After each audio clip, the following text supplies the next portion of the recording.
okay? VH1, RuPaul's Drag Race, producers. It would have been a problem with me. I wouldn't have watched the rest of the season.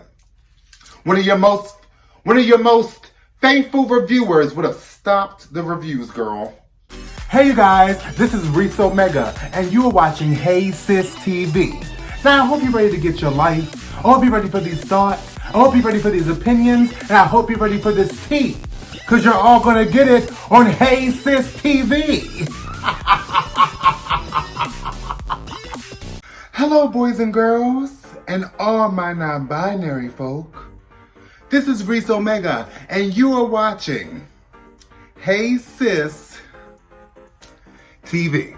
Now before we get into this salacious, delicious, scandalous review, I need you to do some things for me. I need you to subscribe to the channel, like, share, and comment on this video, girl. It's not that hard.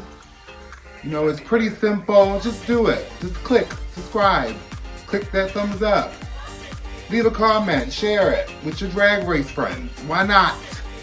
We are here for a review of RuPaul's Drag Race All Stars 5 Episode 3. Now, the competition is getting hot. The competition is getting hard for some of these girls. And a lot of these girls, a lot of these queens are about or have already started to play some mind games, okay? We opened the show up with a little bit of shade. Now, I don't know who is going to be the biggest villain this season. Between Alexis Mateo and Miss Cracker, they are gunning for the villain edit as hard as they possibly can. Blair St Clair asked Miss Cracker to basically elaborate on how she felt about getting rid of Ongana with the last episode. And she was basically trying to explain that the way that it came out about her saying that she wanted to get some white out and white out the person she voted for's name and put Ongana's name there was a little bit out of context, and she said what she truly felt about the situation. And with that, a lot of the queens did not take that very well. They was like, well, you pretty much came for the jugular with Ongana, and you really came for her and threw shade at her when you said that you should have waited out, you know, who you voted for and put her name in, because you think that she didn't believe in it. Don't backtrack now that she's gone. So Alexis Mateo is gunning for Miss Cracker.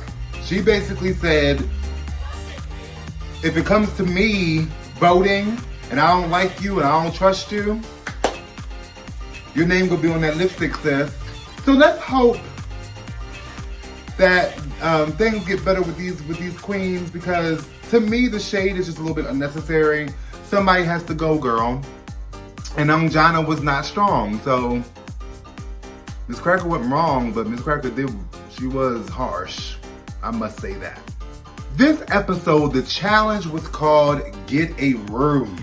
That was the main maxi challenge. Now, what the queens had to do is they had to team up, and in their team, they all had to create their own hotel rooms with a theme, with everything, okay? And they had to do it as particular characters and really promote this room to the customers. So what we're gonna do, girls, is we're gonna go through this team challenge and see how these teams did with these hotel rooms, see who had the best room, who was the funniest, and then we're gonna go over those runway looks.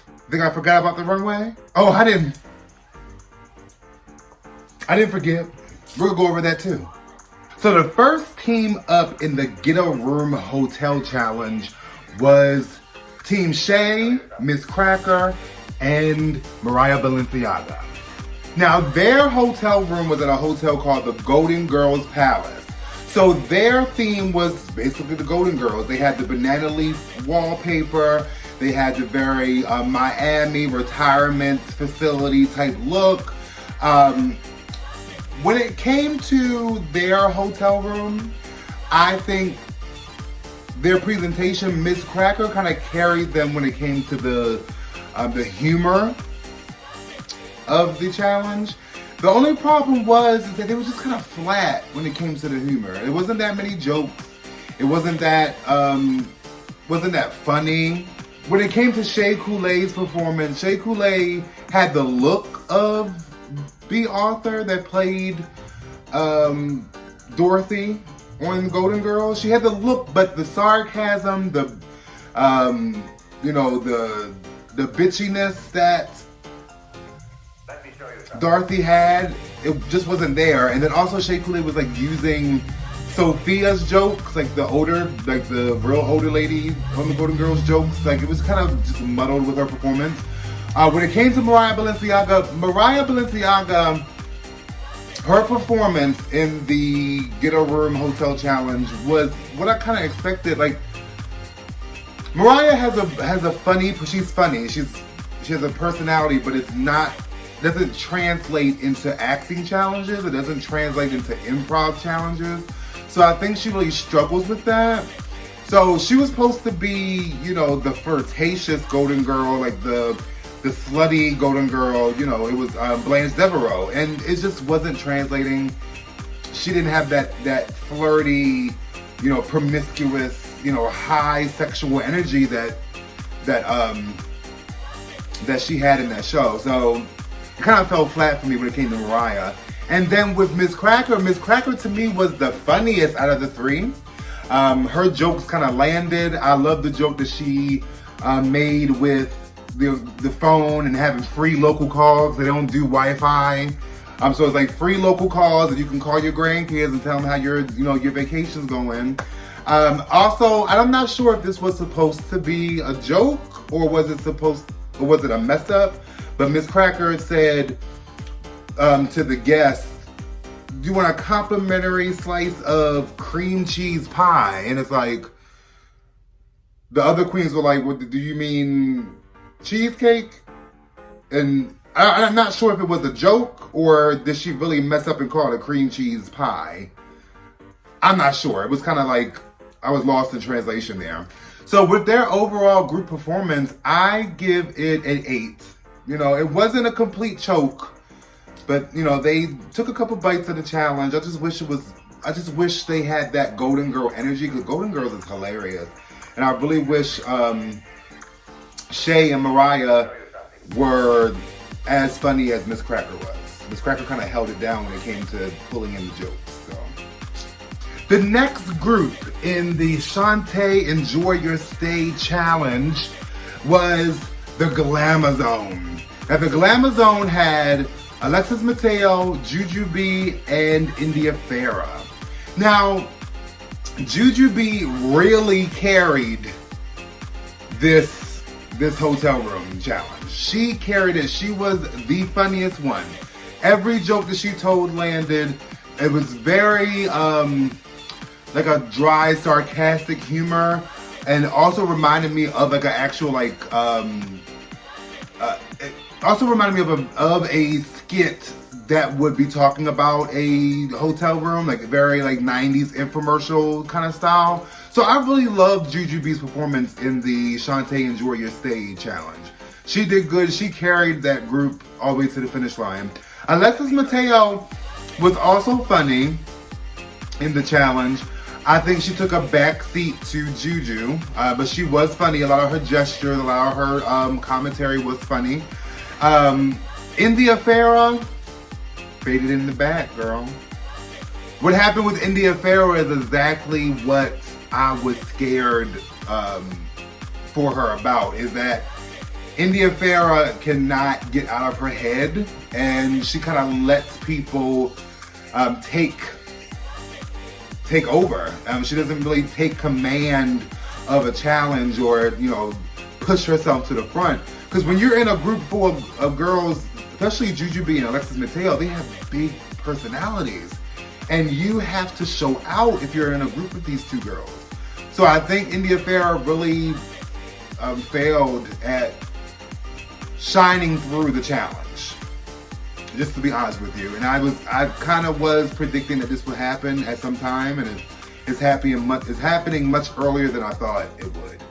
So overall, Jujubee again Jujubee carried this whole entire challenge for them. And I give the challenge a 8. They ate that. It was funny. I loved the golden shower joke that they did, because they had a golden shower spout, and they said, you know, golden shower extra, you know. So it was funny. I really enjoyed it. So they get an 8 that. They ate it up.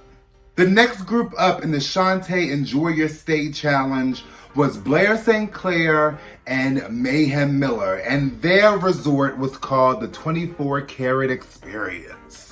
These two girls definitely had the best resort presentation. Okay, I love the theme of all gold and glamour. I love their chemistry. Blair St Clair and Mayhem Miller was giving me the same energy that Naomi Smalls and Valentina had for Club 96. It was that same like goofy satire type comedy. It was like making fun of rich people, making fun of luxurious things. I thought it was hilarious. Their chemistry is amazing, those two. Blair St Clair and Mayhem Miller had a wonderful chemistry together. They really pulled this off. It was funny all the way around. It was just hilarious. So I give their resort, just to be honest, they ate that, but they devoured it at the same time, baby. They devoured that challenge. That chemistry was A1, and they looked gorgeous. Okay, hilarious. I enjoyed it, girls. Now, after the Shantay Enjoy Your Stay Maxi Challenge, of course, we had the runway. And this category for this week's runway was a 3-in-1 look. So the queens had to basically have 3 looks hidden inside of one. So they would come on the runway and take something off and reveal look after look after look, honey. The first queen up on the runway was Blair St Clair, honey, I do declare. With Blair St Clair, I really loved her runway look, and I loved the transition. She went from like 1930s to 1950s, and then she went down to the 70s. The 70s look to me was flawlessly gorgeous. Okay, when she ripped that dress off and that hair came flowing down and that face was beat and she had that disco-y outfit on, she looked amazing. Okay, so for her runway look, I give Blair St Clair a devour. Okay, she devoured that runway up. I loved it. It was gorgeous. She did amazing. Well, look how she ate that. The next queen up on the runway was Mayhem Miller. Now, Mayhem Miller's 3-in-1 look was more inspired by like a rich girl going to a pool party. She came in with a full dress and ended up in a bathing suit. I love the final look, the bathing suit look. I love the hair with the headband, head wrap look with it. I love the print of the dress and the print of the bathing suit. She reminded me of Monet Exchange with the third look that came out. She reminded me of Monet Exchange. It was very Monet-ish. But I give this look an 8. She ate that. It was beautiful. I'm still not a big fan of the makeup. Again, I just think the highlight is just so light and ashy looking. But other than that, the look, the 3-in-1 look was amazing. She ate that. She ate that up. The next queen up on the runway was Alexis Mateo. Her runway look, I had one issue with it really. So I got the circus theme. Like, she came out as a circus, and I figured that every layer that she takes down is gonna reveal more of what's inside the circus. So I got that right away. The only look that I had a problem with in this 3-in-1 look with Alexis Mateo was the middle look. The lime green dress that she had on that was supposed to be a ballerina. That didn't read ballerina to me. That just read a really pretty gown. I thought that if it was a ballerina inspired look, that it should have been more shorter and poofier, like an actual ballerina skirt. So that was lost for me. That was kind of muddy. And I think also it could have been more of an indicator that you were doing ballerina if you had like ballerina shoes on or something. It just didn't read ballerina to me. But the first look describing her as a circus, and the third look of her as like a trapeze artist with the hair reveal, and I love the bangs that she had, like the animated looking bangs. So the first and third look I loved, but that middle look didn't read ballerina to me. But overall, I think she ate the runway. She ate it up. Those two, the first look and the third look. The first look and the third look did it for me. The next queen on the runway was India Ferrah. I loved India Ferrah's 3-in-1 look. I thought it was opulence and luxuriousness from the first look to the third. Like, it looked amazing. I loved the first look, especially with the shoulders and the dress that came down with more of a mermaid cut at the end of it. I really enjoyed that. So she killed this look. She really did kill this look. So with India Ferrah, I give her a devour for the runway. She devoured that runway up. Now the challenge, the maxi challenge, she didn't show up. But she showed up for that runway. But we're gonna need more than runway looks to get through here, India Ferrah. Like, let's not coast, because they're gonna get rid of you very quick if you're not performing well in these challenges. I'm not sure. But the runway was a devour. You did that, girl. You did that. The next queen on the runway was Jujubee.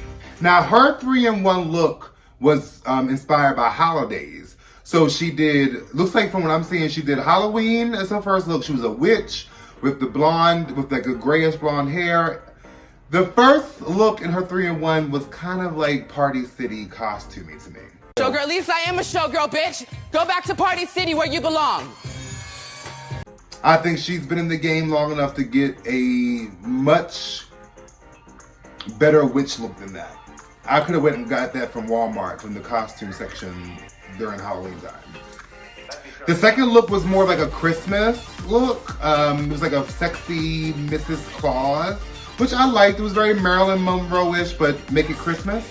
I liked the second look, and I absolutely loved the third look. And I think the third look was probably inspired by Valentine's Day. I love the bunny ears. I love the corseted lingerie look with the high white boots. It was very sexy. Her makeup looked absolutely flawless. I loved her makeup. It was sultry. It was warm. So altogether, I give this runway look for Jujubee an 8 that. She ate the runway up. It could have been a devour easily if that witch look was better. If that witch look looked more expensive and more well put together, she would have got a devour.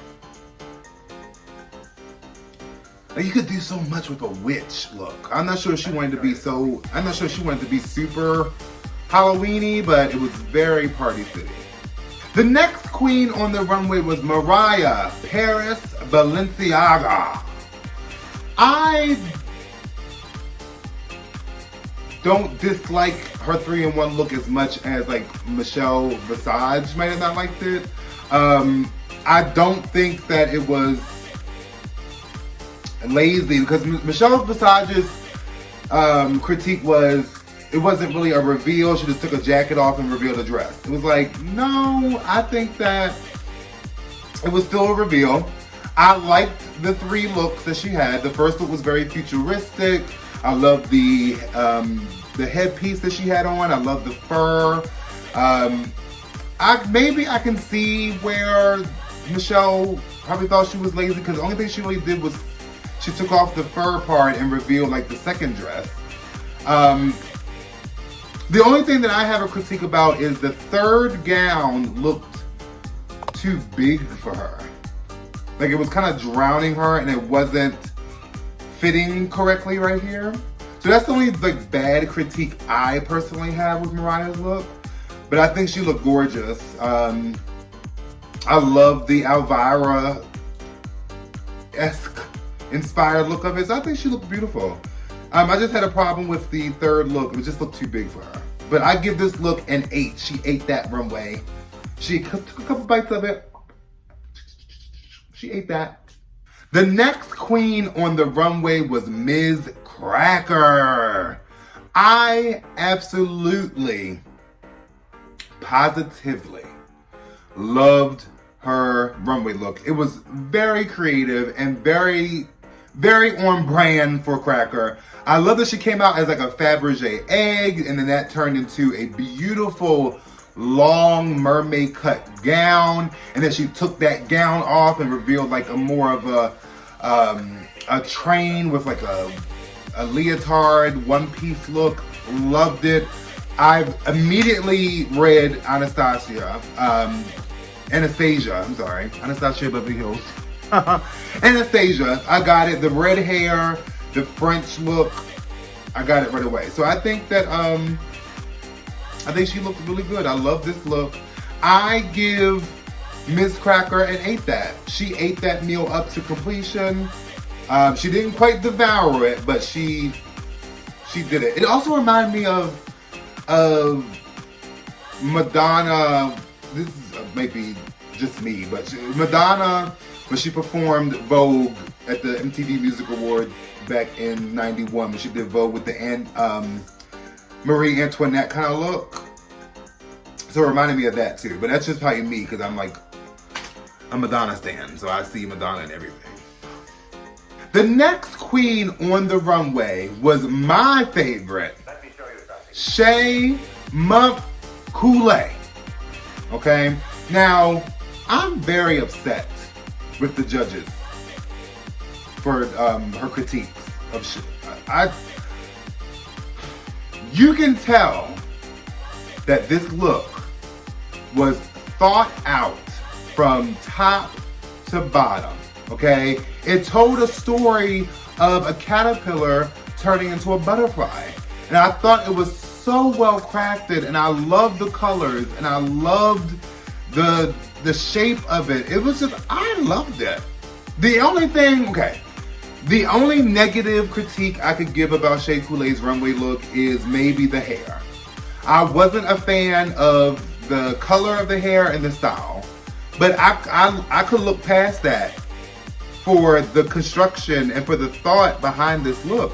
And she was even giving you like insect moves, and she was like really playing it up. So the makeup was out of this world.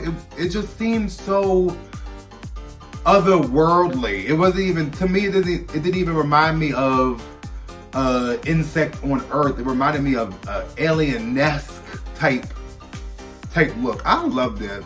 So because she's my fave, and because I thought she killed that look, I'm gonna give this a devour, shall I say. Shea Coulee devoured this meal, girl. I don't care what anyone says. I thought she looked amazing. The makeup was out of this world. At the end when she pulled them wings up, like she was Victoria's Secret angel girl. Like, come on. This was a very creative look, y'all. And the judges said it was crafty and it didn't look expensive. Like, come on. That was a hard critique. That looked amazing. Crazy, crazy people. Well, look how she ate that. All right, at the end of the runway, okay, the judges did deliberate, and the bottom 3, of course, was Shea Coulee, Ferrah, and Mariah Balenciaga. Now, I can't say that I disagree with the lineup. I do think that they were extra hard on Shea Coulee. Shea Coulee did not do horrible enough to be in the bottom, but whatever. But I agree with Mariah. I agree with Ferrah. I thought they did the absolute worst in the challenges. The winner of this week's challenge and the Maxi Challenge was Jujubee. Now, this week's secret lip sync assassin was one of my favorite queens. She hails from season 10 of RuPaul's Drag Race, and she's the winner of RuPaul's Drag Race All-Stars 4, Monet Exchange. Now, when I saw Monet Exchange come out, I was like, I had a lot of faith in Jujubee, because I thought of Jujubee as being a strong lip syncer. So when I saw Monet, I was like, okay, Monet is a strong lip syncer as well, and she's very like energetic and funny when she lip syncs. So this is gonna be a challenge. I really think this is gonna be the battle of the titans. You know what I mean? But when the lip sync started, they had the lip sync to Juice by Lizzo, and to me, I feel like Juju threw this lip sync. I'm not sure if she didn't want to be the girl to send anyone home. I'm not sure if she thought that she was just gonna get by with this lip sync, but she wasn't doing much, and to me she was like doing a lot of laughing, and like she didn't look like she was too serious about lip syncing. She didn't know the words, like she looked like she was doing the peas and carrots, watermelon. Like, I did not expect Jujubee to basically throw that lip sync. Monet Exchange killed it. And the thing is that Monet Exchange killed it, but she wasn't really doing that much either, but she was doing way more than what Jujubee was doing. So at the end of the lip sync, the winner was Monet Exchange. So Monet Exchange had to pull out the lipstick of who the girls voted for to go home.